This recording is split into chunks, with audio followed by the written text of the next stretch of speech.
Ya, kembali di Apa Kabar Indonesia Pagi, pemirsa. Sebelum melanjutkan dialog kami di pagi ini, kami akan menyapa rekan kami, ada Sekar Wanda di Pondok Gede Permai yang akan mengabarkan bagaimana kondisi terkini di sana pasca terjadinya banjir yang cukup ekstrim ya di sana di Kumala. Dan pemirsa, selamat pagi Sekar. Bagaimana kondisi terkini di sana?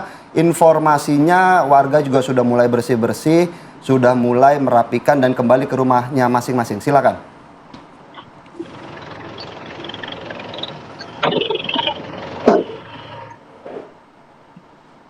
Mengungsi di pengungsian BNPB kini sudah mulai kembali ke rumahnya masing-masing untuk melakukan bersih-bersih. Selain itu juga apabila Anda dapat melihat di layar kaca Anda, banyak sekali kendaraan yang juga berlalu lalang. Ini tandanya warga sudah mulai melakukan aktivitas seperti biasa, sudah mulai kembali bekerja.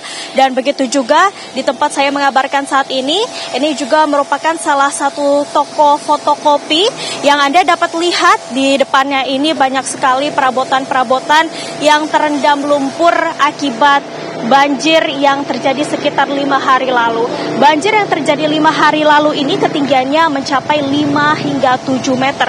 Sehingga ini cukup berdampak terutama untuk perabotan-perabotan milik warga. Tak hanya rumah warga, kemudian toko-toko di sini seperti toko fotokopi di tempat saya mengabarkan saat ini, dan juga ada minimarket yang juga akhirnya terpaksa harus tutup beberapa hari akibat banjir yang terjadi beberapa hari lalu. Pemirsa, saya harus berjalan dengan hati-hati karena lumpurnya ini cukup tebal, cukup becek, sehingga ini cukup berbahaya, saya bisa jatuh. Nah, saya akan mengajak Anda untuk berbincang langsung dengan salah satu karyawan fotokopi di sini, yakni Pak Andi, yang saat ini sedang bersih-bersih. Selamat pagi, Pak Andi. Ya, selamat pagi, Mbak. Pak Andi, ini sudah pindah dari pengungsian sejak kapan, Pak? Baru kemarin sore, Mbak. Oke, saya melihat Bapak aktivitas pagi hari ini dimulai dengan bersih-bersih. Saya ingin mengetahui kendala setelah banjir ini apa, Pak, yang dirasakan? Yang pertama, otomatis usaha buat pemulihan mesti perbaikan semua. Yang pertama bersih-bersih, kondisikan peralatan, alat-alat usaha, berikut barang-barangnya. Oke, Pak. Pak, ini apakah banjir yang terjadi di sini sering kali terjadi atau baru pertama kali terjadi, dan apakah toko fotokopi ini selalu terdampak banjir setiap ada banjir di sini? Kalau buat banjir, yang banjir besar ini terjadi setiap setahun sekali. Kalau fotokopi di sini yang menjadi dampak banjir udah terjadi sebanyak 3 kali. Kami berharap ada penanggulangan dari pemerintah buat penanggulangan banjirnya.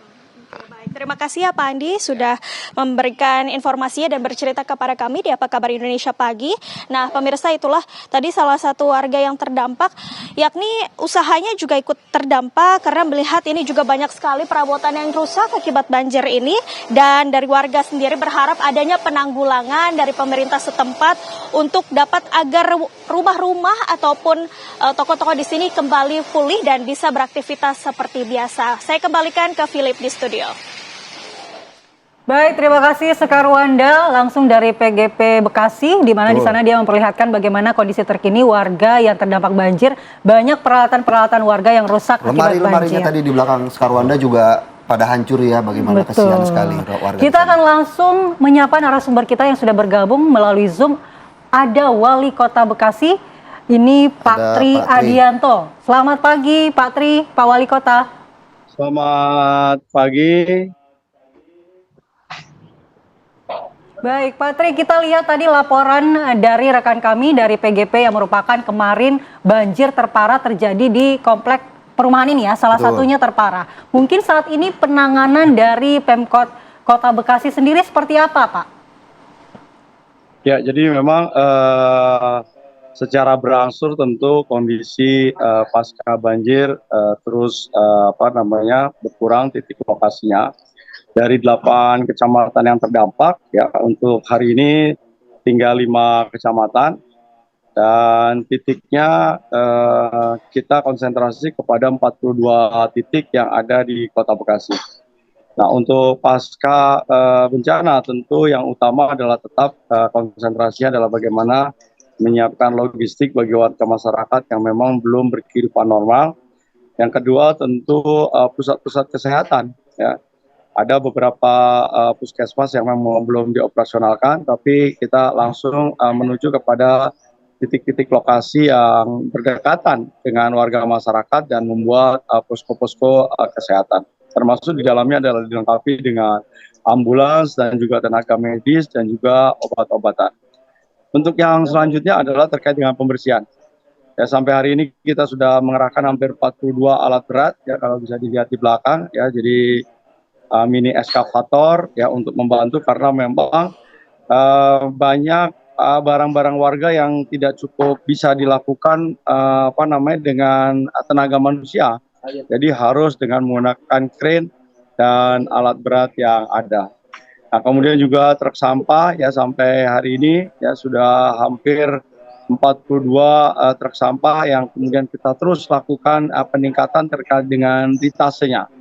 Untuk mobil tangki ya sudah ada 36 dan memang ini karena memang cakupannya dampaknya memang sangat besar ya, sangat luas ya. Jadi baik yang terdampak parah dan yang tidak parah pun kita akan optimalisasikan sehingga semakin berkurangnya titik-titik lokasi sehingga masyarakat bisa berkehidupan dengan secara baik.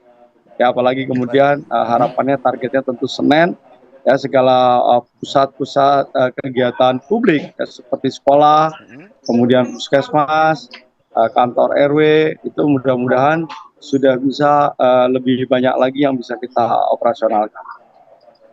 Baik, Pak Tri. Pak Tri, izin, ini kalau kami lihat Pak Tri ini sedang berada di lokasi mana, Pak? Saat ini?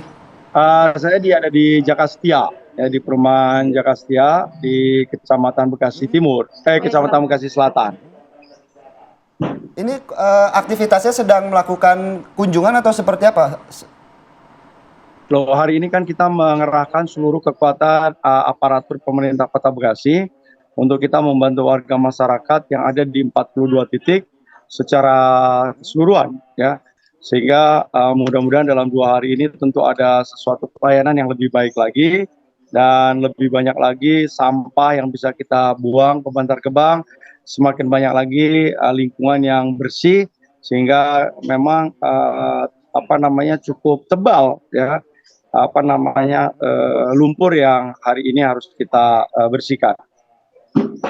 Baik, Pak Tri, kemarin juga kita lihat sudah ada pertemuan dengan Gubernur Jawa Barat, Pak Deddy Mulyadi. Kita ingin tahu apa solusi yang kemudian dihasilkan dari pertemuan tersebut. Betul. Namun kita harus jeda terlebih dahulu, kita kembali usai jeda dengan Wali Kota Bekasi, Bapak Tri Adianto.